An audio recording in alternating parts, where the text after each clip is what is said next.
mencoba mencari drop zone lain mungkin karena harus nyambung dan kalau mau nyambung pun melewati Los Leones di mana Los Leones juga rame harusnya. Ya sulit sih, tapi setahu gue NFT tuh punya dua, plan A sama plan B-nya. Plan B mereka masih punya area Campo dan Tierra, cuman memang resikonya untuk ngambil ke sana itu akan bertemu dengan Boom. Tapi kita akan lihat seperti apa keputusan-keputusan dari setiap tim untuk mengambil drop zone-nya, dan pastinya dengan garis pesawat yang seperti ini akan menjadi hal yang enak banget buat tim Livescape yang akan mengambil area Puerto Paraiso dan juga GD yang mengambil Impala. Betul, sangat menarik karena Genesis Dogma juga memulai hari dengan fight yang begitu intens tadi ya di Rangel saat kita melihat mereka bertemu dengan Bigetron, dan kita lihat kali ini dari persebarannya Dewa United juga akan sangat nyaman menuju ke arah El Azahar.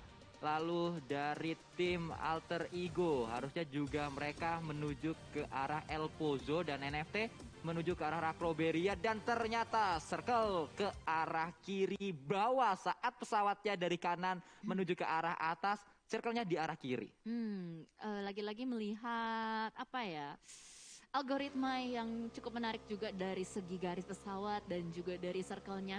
Namun kali ini kamera akhirnya sudah mulai menyorot ke arah para player juga yang memang mengambil lootingan atau drop zone di bagian Puerto dan juga Impala. Mereka punya PR yang cukup jauh, sekitar 1,9 km atau 2 km untuk bisa masuk ke circle yang pertama. Ya, seperti yang tadi diprediksi oleh kita di awal saat kita melihat dari jalur pesawatnya Genesis Dogma, nyaman sekali mereka untuk melakukan looting, tapi ada Eagle 365, satu pemainnya Katalis yang berhasil mencuri sebuah bagi dari area pemain-pemain Onyx dan bisa untuk ngacir terus menuju ke arah pemain Eagle 365 yang lain. Wow, berarti cepat ya pergerakannya, gercep gitu loh, sampai bisa mendapatkan sebuah vehicle sebelum Onyx mendapatkan weapon.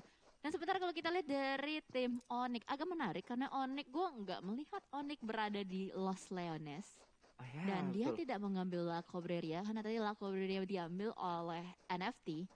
Ini berarti dia ada di kota yang belakangnya Power Grid gak sih? Power Grid kah? Karena harusnya Power Grid itu milik dari Eagle 365, tapi ada Eagle 365 dan ada Onyx. Mungkin saja itu yang terjadi, tapi nanti akan kita lihat ya, karena cukup berbeda ya ternyata ya pola permainan dari Onyx di match kali ini tidak berada di LL atau Los Leones. Yes, padahal itu menurut gue malah keputusan yang agak sedikit beresiko gak sih? Karena power grid itu kan kecil ya, layaknya seperti water treatment kalau misalkan mau dibagi untuk 2 tim. Bahkan lebih baik kalau misalkan mereka ngambil Los Leones, karena kalau kita tahu Los Leones itu adalah drop zone-nya dari zone Void dan juga Onyx. Karena zone gak bermain, harusnya dia cuma punya 1 contender, ya gak sih? Ya, betul, hanya ada poin di sana, tapi ternyata ada sebuah perubahan strategi juga, dan kita masih mengharapkan permainan Onyx bisa lebih step up lagi, karena Onyx juga menjadi tim yang di 2 hari ini masih butuh poin-poin yang banyak untuk membuat klasemen mereka bisa naik ke arah yang lebih baik lagi. Yap, betul. Masih harus mencari apa ya, bisa dibilang mencari racikan-racikan seperti apa yang cocok untuk tim Onyx, karena sebagaimana yang kita tahu Onyx juga baru kedatangan player dari Aura sebelumnya ya, Keshi, dan entah mungkin mereka masih mencari apa ya, chemistry kah atau strategi kah, kita juga masih belum tahu. Betul, karena kalau kita lihat di weekday sebenarnya Keshi bersama dengan pemain Onyx ini cukup nyetel ya. Mereka bahkan sempat bermain dengan baik, berkali-kali bisa menuju ke late game dan juga bisa stabil, tapi saat berada di Super Weekend justru permainan yang mereka tunjukkan di weekdays tidak terbawa atau tidak terlihat. Dan ini dia di El Azahar, pemain-pemain dari Dewa United, salah satu tim yang juga sama seperti Onyx saat ini nasibnya, mereka masih harus mendulang banyak poin dan harus kejar setoran di hari kedua kali ini kalau mereka tidak mau ketertinggalan dari poin tim-tim lain juga, karena gapnya sudah mulai berasa nih dari tim yang ada di papan bawah dan juga berada di papan tengah. Yes, karena nanti yang akan dikalkulasikan untuk bisa maju ke Grand Final adalah poin-poin yang mereka kumpulkan di Super Weekend ini. Ketika mereka sudah berhasil mendapatkan chance untuk bermain di Super Weekend, harusnya mereka bisa memaksimalkan poin yang mereka kumpulkan. Seperti dari Genesis Dogma kali ini juga yang bermain dengan sangat santai di bagian Impala. 5 menit pertama belum ada pergerakan untuk keluar drop zone sama sekali. Mungkin di match kali ini GD akan bermain menyisiri circle, mungkin. Kalau kita lihat dari menitnya. Betul, karena balik lagi Genesis Dogma juga sering sekali bermain seperti itu. Mereka bermain di luar dari area circle-nya atau late rotation, tapi mereka harus berhati-hati karena season ini tidak seperti season kemarin saat hanya Genesis Dogma yang terpantau bermain seperti itu. Saat ini sudah mulai banyak tim yang juga mainnya agak-agak mirip gayanya sama Genesis Dogma. Masuk ke circle nggak terlalu cepat, dari belakang muter-muter nyari lawan-lawannya juga, dan membuat Genesis Dogma pergerakannya jadi sempit karena banyak yang berada di garis circle juga. Ya, itu rata-rata sih sekarang player atau tim yang udah mendapatkan circle, mereka bakal membangun benteng atau defensive area untuk bisa menghalau tim lain untuk bisa masuk. Dan sementara waktu kalau kita lihat juga dari arah sisi kanan, arah jam 12 sampai arah jam 5 ini benar-benar padat merayap banget. Bahkan sebaliknya, itu kosong dari arah kiri Miramar.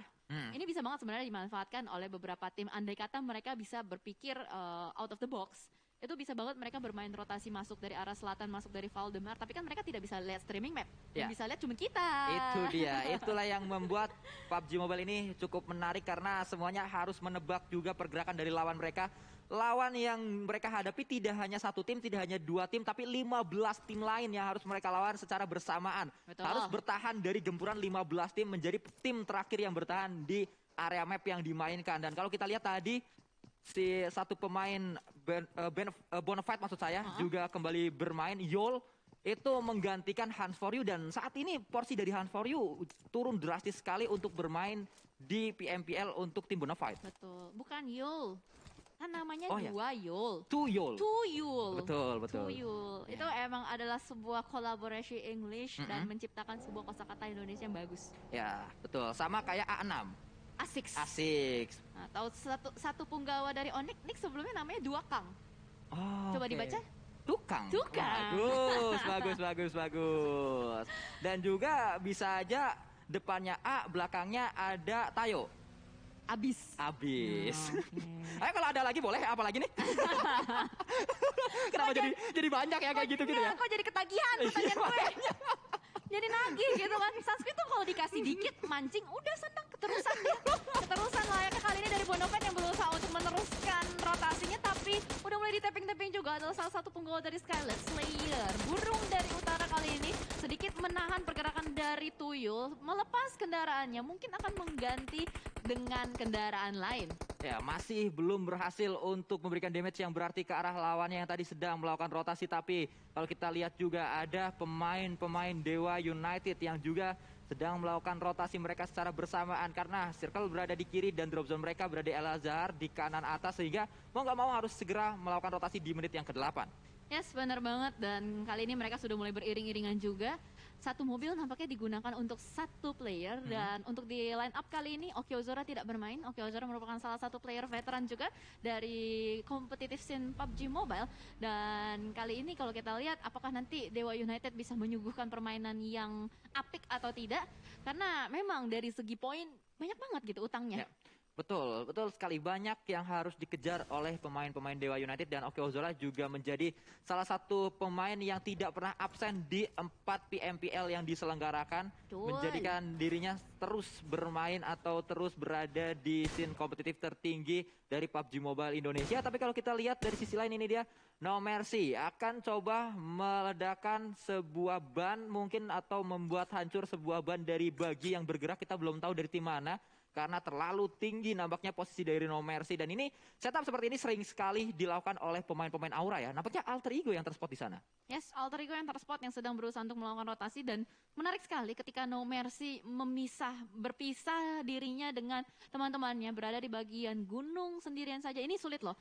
Kalau udah sendirian, apalagi jauh banget dari teman-teman, ini harus pintar banget untuk yang namanya jaga badan, jaga mata, jaga hati. Betul, jangan sampai ketembak ya sama pemain-pemain lain karena tidak bisa diselamatkan. Iya, itu dia. Sulit banget. Dan kalau kita lihat juga dari sisi lain, ada Eagle 365 yang bermain cukup apa ya, gue bilang Eagle itu sebenarnya ya sejak ditinggal sama Audrey, gue melihat ada beberapa peningkatan permainan dari Eagle. Cuman masih mungkin harus mempoles sedikit lagi supaya bisa mendapatkan poin yang lebih maksimal. Ya mungkin kalau kata orang-orang supaya nggak Audrey sentris kali ya, karena Eagle 365 selama ini dengan adanya Audrey banyak yang melihat Audrey ini benar-benar berpengaruh sekali kepada Eagle 365. Tapi setelah Audrey tidak ada di Eagle 365, justru pemain-pemainnya saat ini bisa bermain merata mungkin ya, bisa dikatakan. Dan ada pembuktian juga yang diberikan kepada Leon DZ, pemain terbaru Eagle 365, bahwa dia bisa mengisi pos yang ditinggalkan oleh Audrey. Ya, benar banget. Dan ini menarik juga dari setup Eagle ketika Leon DZ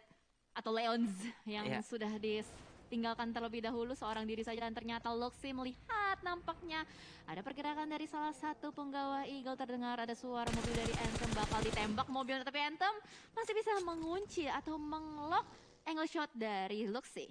Ya, kembali akan bergerak, tapi Leon DZ hati-hati. Jatuh dia dari baginya dan berasap di sana. Spray juga dilakukan, balasan dari Leon DZ, dan ini dia pengganti Audrey yang membuktikan bahwa dia bisa mendapat satu knock ke arah Bigetron Red Alliance. Wah, gokil banget counter shoot dari seorang Leons. Begitu saja bisa menumbangkan Luxy, tapi ternyata ada Yuhai Bei dari atas sana yang berusaha untuk melakukan take cover terhadap Luxy yang masih knock out di belakang. Akan berusaha untuk diselamatkan ataukah mereka akan melakukan perang? Ya, kembali ada sebuah net yang dilemparkan, meledak tapi belum memberikan damage yang berarti. Tapi Leon terjebak di area batu tersebut, masih menunggu bala bantuan datang, menunggu teman-temannya untuk membantu. Tapi kalau kita lihat ada sebuah pergerakan yang dibangun, ada flank dari dua pemain Eagle 365 menuju ke arah satu pemain dari Bigetron Red Alliance. Ya, betul. Dan ternyata fight nggak hanya terjadi antara Eagle dan juga BTR. Kali ini GD berhasil untuk memotong rotasi dari Boom, dan First Blood pertama jatuh ke tangan Star. Ya, Star tadi dengan AKM suppressornya dengan bunyi yang cukup bisa dikatakan tidak terlalu nyaring ya, membuat tim-tim lain juga dengan hardcore kayak gini agak tergocek harusnya kalau dengan suppressor-suppressor. Tapi Leon DZ langsung dipulangkan ke arah lobby dan Zuxi pun bisa diselamatkan. Yap, dan kali ini mereka sudah mulai membangun smoke demi smoke. Katalis terkena headshot dari seorang Liquid. Mampukah Katalis itu kabur? Ternyata tidak. Tidak semudah itu Ferguso. Katalis bakal langsung di-confirm menjadi elimination. Oh no, ini adalah bahaya atau mimpi buruk untuk Eagle 365 karena baru circle kedua mereka sudah harus kehilangan dua punggawanya. Ya, ternyata setup yang dilakukan Bigetron sangat-sangat baik, membuat Eagle 365 bingung mereka kocar-kacir pertahanannya. Dan saat ini terpisah cukup jauh pemain-pemain Eagle 365. Anthem terjebak di dalam compound tersebut, terjebak di dalam rumah dewa itu, dan dia sulit sekali untuk keluar. Healing yang dimilikinya pun hanya satu buah painkiller, satu suntikan, dan juga satu bandage saja. Wow. Ini adalah berita yang cukup buruk untuk Anthem karena ini bakal sulit banget untuk dia bisa survive karena dari zonanya sendiri pun mereka belum masuk ke dalam play zone. Bahkan kali ini dari BTR akan lebih memilih untuk objektif fokus meninggalkan dari Eagle. Tapi Alpha berada di sisi seberang yang lain. Mampukah mereka melakukan regroup atau tidak? Kita lihat saja. Ya, kembali akan kita tunggu. Tapi ternyata kali 6 yang sudah didapatkan oleh Yuhai akan membantu Bigetron dan membantu dirinya bisa melihat ke area yang lebih luas lagi, lebih jauh lagi. Mengingat ini adalah Miramar. Skop-skop jauh benar-benar dibutuhkan di map saat ini. Betul sekali, dan ternyata di sisi lain pun ada pemotongan rotasi yang dilakukan oleh Aura yang sedari tadi sudah menempati sebuah gunung yang cukup tinggi. Ada Takai di depan sana yang terpotong, terpantau kembali, tapi ternyata Jaxi terculik oleh RRQ. Lagi-lagi RRQ bertemu dengan Aura. Ya, ini adalah pertemuan kesekian kalinya. Jodoh pasti bertemu, mungkin itu adalah kata-kata yang tepat untuk dua naga yang nampaknya mulai lengket di PMPL Season 4 kali ini, bergerak bersama-sama dan sekali lagi bertemu. Tapi ada Banteng Ungu yang juga join the fight di area ini. Jaxi mungkin akan diambil tapi tidak diberikan killnya ke arah Takai. Ya, ini sulit banget sih. Posisi dari Aura mereka split begitu jauh. Ketika ada satu yang ter-take down, bleeding out, udah bakal dibiarkan saja nampaknya. Sementara kalau kita lihat Takai yang malah ternyata berhasil untuk melakukan reset terhadap teman-temannya. Dan ternyata Yuhai Bei terspot kembali di depan sana. Ada seorang alien yang menyangsang di bagian rumah dewa tapi tidak ditembakin oleh Jaden. Informasi penting masuk untuk tim Aura. Ya, ini adalah informasi yang begitu mahal didapatkan oleh seorang Jaden. Pemain-pemain Bigetron tidak sadar kalau ada sebuah naga, ada sesosok naga yang menunggu dari atas. Tapi Jaden juga sangat sabar dengan M4-nya. Berkali-kali terlihat, berkali-kali terpantau, tapi nampaknya Jaden ingin knock pasti. Dia tidak ingin hanya memberikan damage, dia ingin saat dia nembak itu pasti knock lawannya. Ya, jadi nggak disia-siakan, tapi itu dia betul saja. Jaden menembak Yuhai Bei, tapi sayang sekali timing. Reload terjadi, tapi ternyata ada mobil yang masih bisa diledakkan, dan itu dia dan meledak sudah. UHB tersungkur di belakang sebuah mobil. Akan segera di-end tapi smoke sudah di pop up terlebih dahulu membuat vision dari Jaden pun terbatas. Datang kali ini harusnya satu bala bantuan, satu tim rescue ke arah Yuhai. Mungkin Luxi, mungkin Ryzen atau Liquid. Ini adalah 4 pemain yang diturunkan di match kali ini atau di hari ini. Sebenarnya kemarin saat kita mendengar analisa dari junior-junior, dia sempat mengatakan bahwa tim ini mungkin saja turun tanpa Zuxi dan benar kejadian di hari ini. Ya, ternyata hari ini Zuxi tidak dimainkan ya. Oke, menarik sekali. Setelah kemarin Ryzen tidak dimainkan, hari ini kepala sukunya tidak dimainkan dan strategi apakah berikutnya akan diluncurkan oleh tim BTR. Namun di sisi lain, Alter Ego, seorang potato, seorang kentang nampaknya berhasil untuk mengamankan salah satu penggawa dari tim Boom atau tim Boom ya tadi ya? Apa Livescape? Tadi ada, iya boom, betul Boom ya, sekali. betul ya. Tapi kalau kita lihat saat ini Takai di tengah-tengah circle, RRQ juga masuk ke dalam circle. RRQ mungkin akan menunggu Aura masuk dan lagi-lagi pertemuan antara RRQ dan Aura tidak terhindarkan harusnya. Wah, ini kayak deja vu loh. NFT dapat circle, RRQ dapat circle. Soalnya di match sebelumnya, ketika kita melihat NFT Scarlet menyentuh circle, itu mereka kuat banget untuk melakukan defensifnya. Tapi kita akan lihat apakah ada tim yang mampu meruntuhkan defensif area tersebut atau tidak. Karena terpantau di bagian elimination feeds-nya ada seorang drone yang ter-takedown. Apakah mampu diselamatkan atau tidak? Circle sudah mulai bergerak kembali secara perlahan-lahan. Semua tim yang masih berada di Crater Field dan juga Berbukitan San Martin harus turun gunung. Ya, harus turun gunung nampaknya, tapi Ryzen mendapatkan seorang Chisun dari area yang tadi kita pantau. Aura memang dekat sekali dengan pemain-pemain Red Alliance dan terculik satu persatu pemain mereka. Oke, ternyata dari sisi lain pun Eagle 355 bertemu dengan Victim. Alter Ego tidak akan menyia-nyiakan waktu untuk langsung saja menembus area pertahanan milik RRQ. Akankah close combat terjadi di sini? Akan terjadi nampaknya karena memang sudah sangat dekat walaupun masih dipisahkan oleh sebuah jalan. Mereka berada di area yang berbeda tapi lihat RRQ sudah melakukan split juga. Ada sebuah lemparan dari seorang No Mercy menuju ke arah atas, akan bahu-membahu kali ini men-take down pemain-pemain Takai. Satu tumbang di sana, dua tumbang bahkan. Akan mencari yang ketiga. Hades juga terkena damage yang sangat sakit dari seorang Jaden, tapi dari sisi lain Jaden bisa mendapat satu kill setidaknya, akan juga menambah yang kedua kali ini. Yes, betul sekali. Dan ternyata sudah di-secure elimination point-nya. Jaden dan Nomadis adalah dua player yang tersisa. Namun mereka masih punya PR untuk mengambil area milik Takai. Sementara itu Takai mungkin akan melakukan repositioning atau disengage. Sementara di sisi lain ada alien merah yang berusaha untuk menyeberang di ganggu. Bisa-bisa oleh Jaden ditembakin. Tayonya kena satu headshot. Tapi Liquid masih melaju dengan kencang berserta teman-temannya. Proning shoot ke arah depan. Tapping, Ryzen down. Dan ternyata Tayonya masih bisa bergerak dengan bebas. Tapi ada sebuah smoke yang juga sudah di pop up dan sangat terbuka sekali ke arah seorang Luxi. Tersisa satu pemain terakhir yaitu ada Liquid dan tidak tersisa semuanya rata. Bigetron pun dipulangkan oleh Aura dengan dua pemain saja. Wow, dipotong habis-habisan rotasi dari Bigetron. 2 game. Bigetron tidak berhasil untuk masuk ke dalam circle-nya. Namun di sisi lain kita akan fokus kembali juga. Ada Genesis Dogma yang harus berhadapan juga dengan Dewa United. Ada kokalan granat masuk ke arah bombs dari seorang Steve Boy. Benar-benar on point. Nampaknya akan melemparkan granat yang kedua lagi. Genesis Dogma benar-benar tertekan di belakang sebuah batu. Tidak hanya yang kedua, bahkan yang ketiga juga sudah dimasak di sana. Dilemparkan ke arah pemain dari Genesis Dogma. Meledak tapi juga belum memberikan damage yang berarti karena lemparannya terlalu jauh, terlalu bertenaga. Nampaknya tadi lemparan dari Steve Boy, tapi kita berpindah kembali ke arah seorang Jaden. Spray dilakukan ke arah Toms. Left cap tumbang satu pemainnya. Tapi kalau kita lihat RRQ lah yang mendapat kill tersebut. RRQ atau Aura nanti kita tunggu dari elimination feeds-nya. Karena tadi sempat terlalu cepat ya. Ada crossfire yang terjadi di sana. Ada crossfire antara RRQ dan juga Aura. Sementara dari Livescape, kali ini punya PR yang cukup berat kalau kita lihat dari mapnya. Harus turun gunung, bahkan Audrey sudah mulai terspot kembali lagi dan lagi. No Mercy melihat ke arah depan. Dan Kato pun terjebak di belakang sebuah batu. Tidak bisa kemana-mana. Fajar, begitu on point tembakannya Livescape. Dipotong kiri dan kanan rotasinya. Livescape cukup sulit mereka untuk bertahan di match kali ini karena satu persatu pemain mereka terculik. Dan kalau kita lihat Aura hanya dengan dua pemain saja sangat kuat mendulang poin. Victim mungkin akan menjadi mangsa selanjutnya atau justru Victim yang akan menghentikan pesta yang dilakukan oleh pemain-pemain Aura, tapi tidak. Jaden sudah memulai genderang perang ke arah Victim. Satu pemain Victim kenal karena ada granat dari seorang Jaden. Yes, tapi pergerakan dari Jaden nampaknya mereka akan melakukan disengage untuk mempertahankan zona atau posisinya. Namun dari Victim punya PR baru lagi. Ada Genesis Dogma di seberang sana. Dari Genfos pun berusaha untuk menjaga-jaga badan dia. Ada Genesis Dogma yang masih terpantau mempertahankan bagian bibir circle zone-nya. Dan ini adalah fight yang cukup intens. Berada di bagian open field, ada beberapa rumah yang bisa disinggahi, tapi masih kosong rumahnya. Ya masih kosong, sulit untuk masuk ke dalam rumah tersebut karena untuk maju ke arah rumahnya itu melewati area yang cukup terbuka. Dan kalau kita lihat Genesis Dogma memilih untuk muter jauh ke arah kanan dan akan menghadapi pemain dari Dewa United karena sudah ditunggu dua palang pintu. Ada Steve Boy dan juga Cryzen yang akan menunggu, akan memberikan ucapan selamat datang kepada para pemain dari Genesis Dogma. Seperti juga dilakukan oleh Steve Boy, tapi Steve Boy yang tumbang di sana, Cijel. Wow, no, sayang sekali timing momentum yang tidak terlalu tepat dan ternyata trading knock pun mulai terjadi. Hans the Public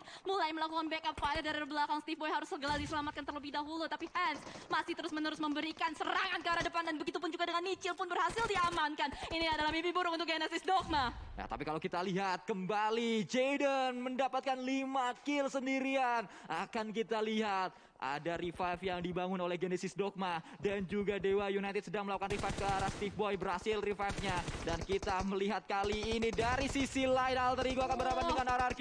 Spray juga dilakukan kembali, close combat, Super Una didapatkan dan Valdemort bisa menyelamatkan RRQ di area ini. Wow, gokil banget Valdemort melakukan backup fire sementara teman-temannya berusaha untuk maju ke depan, berusaha untuk melakukan touchdown ke dalam circle-nya. Namun di sisi lain juga Void kali ini berusaha untuk menjaga terus-menerus Onyx akan menyambut kedatangan RRQ. Raffi, the last man standing, mampukah menahan pergerakan atau gempuran dari RRQ? Raffi pernah melakukannya saat dia bertahan sendirian saja di Weekdays, tapi ini adalah map yang berbeda. Saat itu dia melakukannya di Regel, kali ini adalah Miramar dan dia berada di posisi yang cukup sulit juga. Tapi kalau kita berpindah ke arah pertempuran yang tidak selesai-selesai, berkepanjangan nampaknya pertempuran di area ini. Sang palang pintu dan juga sang pendatang kali ini dari Genesis Dogma ingin masuk ke pertahanan dari Dewa United, tapi tidak diberikan jalan oleh pemain dari Dewa United. Bahkan dijegal, spray juga dilakukan dan langsung pulang semuanya. Genesis Dogma di peringkat ke-10. Yes, diratakan begitu saja oleh Dewa United. Namun hati-hati, ada victim juga yang sudah mulai memantau keberadaan mereka dari kejauhan. Onyx, Raffi pun tidak bisa bertahan lebih lama lagi, harus puas di posisi ke-9. Namun kita harus bergeser kembali. Zona yang sudah mulai mengecil, ada Aura di depan sana yang sudah berhasil untuk mendapatkan pinggiran zona. Mampukah Aura hanya dengan 2 playernya menjaga atau mengkontrol zona ini? Ini sangat kuat sekali pemain-pemain Aura, tapi ada RRQ. Ingat, sudah 3 kali Aura dipulangkan oleh pemain yang sama atau tim yang sama, yaitu RRQ. Naga yang lain, mungkin memang obat dari ketajaman Aura adalah RRQ, tapi akan kita lihat justru bisa saja Aura membalikan keadaan, ingin memberikan tekanan juga kepada RRQ, tapi dari sisi lain ternyata Flippy juga tertakedown karena ada Void Depth 2K dari sisi lain, Cijel. Yap, betul sekali Depth 2K. Kali ini masih bisa berdansa juga, begitupun juga dengan Hades. 2 punggawa dari Takai, ternyata sama sekali mereka belum bisa mendapatkan elimination. Namun drone on fire, NFT drone seorang diri mampu memulangkan Void. Wow, nampaknya drone juga terkena dari Skylight Gaming, tapi 2 juga didapatkan oleh seorang Fajar. Dari sisi lain Genforce datang kali ini, Steve Boy masih berjibaku di sana, masih berada di area tersebut, melakukan link ke arah kanan juga, melihat ke arah satu poin dari victim, tapi fight juga selesai dengan Genesis Dogma. Mereka akan coba menantang Genforce dari victim. Yes, and the victim punya PR yang cukup berat dengan knockoutnya Fajar. Genforce harus berjuang seorang diri, melemparkan granat demi granat untuk mengulur waktu untuk bisa bersembunyi, menyusup dari arah belakang ke arah Dewa United. Namun kalau kita lihat dari Uni, masih bertahan di luar sana, melemparkan granat demi granat ke arah depan. Tapi kalau kita lihat, sepertinya tidak ada tim yang masih lengkap dengan 4 player. Ya, semuanya sudah terculik satu persatu pemain-pemain dari masing-masing tim. Tapi kalau kita lihat, Genforce mulai masuk ke pertahanan dari Dewa United dengan selamat. Close combat mungkin akan terjadi, sudah dilakukan ke arah depan. Uni dengan 2 pemainnya dan langsung bisa memulangkan Genforce serta victim ke arah lobby. Yes, betul sekali. Pergerakan double pick dari Dewa United ternyata mampu menyelamatkan beberapa player dari Dewa United. Dan sementara kalau kita lihat 5 tim tersisa, Aura, RRQ, Skyless, Dewa United dan juga Takai. Kira-kira siapakah yang akan bisa menyabet winner-winner chicken dinner di map Miramar ini? Ya, kalau kita lihat nampaknya Dewa United, 1 pemainnya hilang, masih ada Bagi yang sudah berasap, sangat berbahaya. Slayer akankah bisa masuk kali ini? Ada sebuah airdrop bisa menjadi cover juga dan akan coba dimanfaatkan. Ledak di sana langsung tertakedown karena ada Hades dari Takai. Ya, betul sekali pertahanan dari Takai begitu on point. Tapi gue nggak tahu kenapa Takai sama sekali belum dapetin confirm elimination point. Sedari tadi menembak ke arah depan tapi belum ada yang bisa masuk poinnya. Dan bahkan kali ini harus kedatangan tamu baru. Ada RRQ Asa di depan sana yang sepertinya sudah menjadi informasi penting untuk Hades. Dan RRQ membagi fokusnya ke arah dua area. Tapi Aura, dua pemainnya masih masuk ke dalam circle selanjutnya. Ini adalah lower ground yang bisa dimanfaatkan, betul-betul dimanfaatkan oleh pemain Aura. Karena mereka bisa melakukan TPP terlebih dahulu maksud saya. Dan mereka bisa melihat saat RRQ datang, kelihatan dulu baru bisa ditembak. Tapi ini bahaya juga. Karena Steve Boy bisa aja keluar dari gudang dan melakukan backstep terhadap Aura. Dan sepertinya ini akan terjadi close combat, ditembakin ke arah depan. Mort masih bisa take cover. 1 down dari Jaden dan ternyata Aura dipulangkan lagi dan lagi oleh RRQ. Skor yang kembali masuk ke arah Aura, kembali bertambah poin dari Aura dari fight. Duel dua naga yang tersaji di PMPL season yang keempat. Seakan Aura ini adalah obat dari ketajaman tim RRQ, maksud saya adalah obat dari ketajaman tim Aura. Aura bisa saja men-take down semua tim, tapi sulit sekali untuk men-take down naga yang satu ini, RRQ. Seperti antidot ya. Yeah. RRQ kayak antidotnya agresifnya si Aura ini. Tapi kalau kita lihat Takai begitu berani seorang Crush menggunakan mobilnya melaju ke arah depan berusaha untuk menyisir, akan bertemu dengan Steve Boy di depan sana. Tembakan sudah mulai keluar dan ternyata Hades yang harus tertangkap terlebih dahulu dan Steve Boy bakal langsung keluar. Takai terata begitu saja.